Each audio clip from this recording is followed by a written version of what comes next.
एक बात सुनिएगा, बहुत छोटी सी बताऊं। महाप्रभु जगन्नाथ जी साक्षात परमात्मा हैं, इसका प्रमाण क्या है? इसके अनेक प्रमाण बताए गए, लेकिन उसका एक बड़ा अद्भुत प्रमाण बताया गया है। क्या? कि वे जब जब रथ यात्रा के लिए, जब जब स्नान यात्रा के लिए, स्नान पूर्णिमा के लिए अपने श्री मंदिर ब्रह्म वेदी से निकल करके बाहर आएंगे, मंदिर से बाहर आते ही चाहे कैसा भी मौसम हो, एक बूंद तो आकाश से वर्षा की गिरेगी। ये प्रमाण है जगन्नाथ जी का कि वो परमात्मा है। अभी बाहुड़ा यात्रा हो रही थी, जब जगन्नाथ जी की रथ यात्रा, उल्टा रथ जब आता है, उस समय मैं दर्शन के लिए गया। जो महाराज जी मंच पर बैठे थे, ये भी थे हमारे अभी भैया, ये भी थे साथ में, हमारे देवी भैया भी थे, और भी सब लोग थे साथ में। एक तो हम यहां आकर के यहीं के पंडा पुजारियों जैसी पोशाक पहन लेते हैं, तो सबको लगता है यहीं के पुजारी जी हैं ये। इतने पुजारी हैं यहाँ पे कि पता ही नहीं चलती बाहर का कौन भीतर का कौन। तो हम थोड़े भीतर चले गए। भीतर जा करके, इतने भीतर तो नहीं जा पाए, लेकिन वहां सब मठों के सब संत जन खड़े थे, सबके सामने वो दृश्य मैं कैसे बताऊं उसको, तो कोई मैं फिल्म बनवा करके भी नहीं बता पाऊंगा कि वो अनुभव कैसा था। तो गुंडीचा में हम भीतर चले गए, तो वहां सब संतों ने अपने पास खड़ा कर लिया, बोले यहीं खड़े हो जाओ, यहीं से सामने से जगन्नाथ जी निकलेंगे। मैंने कहा ठीक है। तो सबसे पहले श्री बलभद्र जी आए। बलभद्र जी आए तो मेरे सिर में ऐसा लगा कि जैसे मानो किसी ने बर्फ रख दी हो, इतने रोंगटे खड़े हुए, इतने बिल्कुल सामने से बलभद्र जी निकल के गए। उसके बाद फिर सुभद्रा जी आए। सुभद्रा जी को देख करके भी रोम रोम पुलकित हो गया, बिल्कुल सामने से ही जा रहे हैं। आहा, मधुर दर्शन हो रहे थे। प्रतीक्षा हो रही थी कि जगन्नाथ जी आएंगे बस। फिर उसके बाद सुदर्शन जी आए, सुदर्शन जी गए। सुदर्शन जी जाते हैं, फिर तीनों रथों का परिक्रमा करके फिर विराजते हैं, पूरा सुरक्षा करके। सबसे पहले शायद सुदर्शन जी जाते हैं, तीनों रथों की परिक्रमा करके बैठते हैं ताकि रक्षा हो जाए, सब चारों तरफ घूम जाते हैं। अब तीसरे आने वाले हैं श्री जगन्नाथ जी। आहा, आंखों की पलकें भी यूं गिरती हैं तो यूं मन करे कि यहाँ कोई टेप वेप लगा लें, ये गिरे नहीं। वो जैसे ही बाहर निकले तो वो दर्शन हो। मतलब ये कैमरा भी दूर है, ये जो पत्तियां हैं इतनी दूर ही खड़े हैं द्वार से, और ऐसे जगन्नाथ जी निकलने वाले।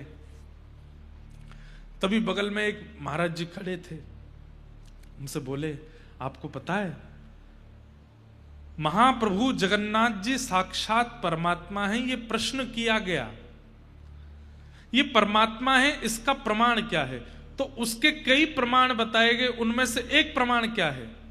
ये जब भी श्री मंदिर से बाहर निकलेंगे और सूर्य की प्रथम किरण में आएंगे, तो चाहे एक बूंद गिरे आकाश से गिरेगी। ये इस बात का प्रमाण है कि ये परमात्मा। मैंने कहा महाराज जी, वो घंटे बज रहे थे जोर जोर से, बस अब तो हल्ला शुरू हो गया, महाप्रभु जी आने वाले हैं। आकाश में मैं देखूं दूर दूर तक कोई बादल नहीं। मुझे तो घबराहट सी रहने लगी। मैंने कि लाला ने लाज बचाइयो अपनी, बादल तो दूर दूर तक दिखना रहे, बरसे को कहां थे। हमारे होली में एक रसिया गाया जाता है, ब्रज की तो है लाज मुकुटवारे, ब्रज की तो है। सब नंदगाम के सखा लाला को बरसानो भेज रहे हैं होरी खेलवे के काजे, तो ठाकुर जी का मुकुट पूजन करते हैं, और मुकुट पूजन करके कहें लाला नाक बचाए के आइयो हमारी, पतो चरी कहीं बरसानी की सबरी गोपीन ते मार खाया आयो, ने हमारो मुकुट ने ध्वजा ऊपर करके आइयो। तो सब ठाकुर जी का तिलक करते हैं, कोई ठाकुर जी के यहाँ पे राखी बांधे, कोई ठाकुर जी को कुछ पहनावे आदि। तब ये रसिया गाते हैं, ब्रज की तो है लाज मुकुटवारे, ब्रज की तो है चंदा सूरज तेरो ध्यान धरत है, चंदा सूरज तेरो ध्यान धरत।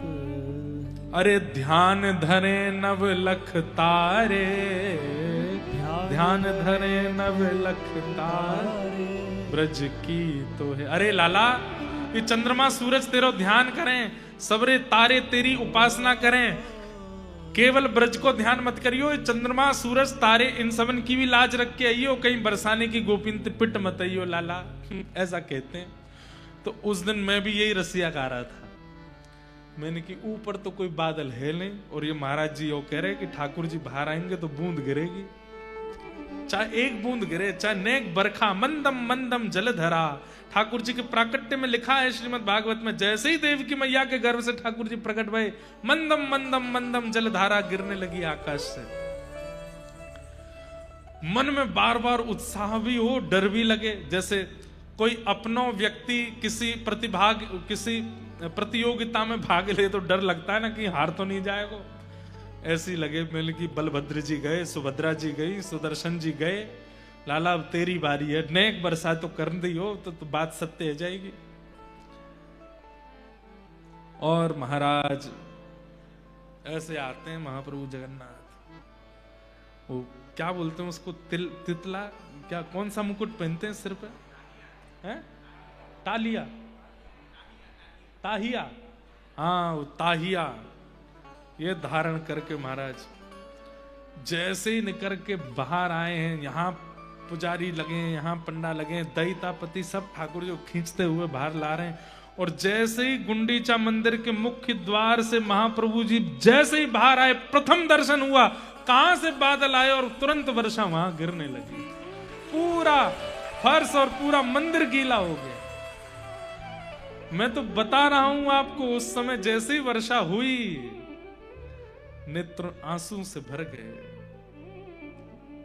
और जैसे मानो महाप्रभु जी कह रहे हो, बोले ब्रज की मैंने लाज रख ली लाला, तो चिंता मत करे, आती वर्षा कराए कि सिद्ध कर दियो कि मैं ही परमात्मा हूं, मैं ही श्री कृष्ण हूं, मैं ही परमेश्वर हूं। स्कंद पुराण में ठाकुर जी श्री जगन्नाथ जी साक्षात परमात्मा हैं। इसके कई प्रमाणों में एक प्रमाण है, वो जब जब मंदिर से निकलेंगे वर्षा होगी, मंदम मंदम जलधारा गिरेगी, और ये होती है। कई बार तो रथ यात्रा में ऐसा देखा गया, पूरी रथ यात्रा की मार्ग में कहीं वर्षा नहीं हो रही, लेकिन जैसे ही ठाकुर जी बाहर आए, केवल ठाकुर जी के ऊपर वर्षा हो रही है, और कहीं गीले ही नहीं हो रहा कोई भी, और ठाकुर जी के लेकर के जितने पंडा पुजारी चल रहे उन पर ही वर्षा हो रही है। कितने प्रमाण ऐसे हैं कि ये साक्षात श्री कृष्ण यहां विराज रहे हैं। राधा रमण जी साक्षात कृष्ण हैं, बिहारी जी साक्षात कृष्ण हैं, प्यारे गिरधर लाल साक्षात कृष्ण हैं, द्वारिकाधीश कृष्ण हैं, जगन्नाथ बद्रीनाथ श्री कृष्ण हैं। लेकिन सबका एक समय हो सकता है, कहीं श्री कृष्ण मंगला में ही होते होंगे, कहीं श्री कृष्ण राजभोग में होते होंगे, कहीं श्री कृष्ण शयन में होते होंगे, लेकिन 24 घंटा मंदिर के द्वार खुले हैं तो श्री कृष्ण जगन्नाथपुरी में विराजमान, महाप्रभु जगन्नाथ के रूप में। हाँ, द्वार बंद होते ही ठाकुर जी वृंदावन चले जाते हैं, ये तो यहां प्रमाण है।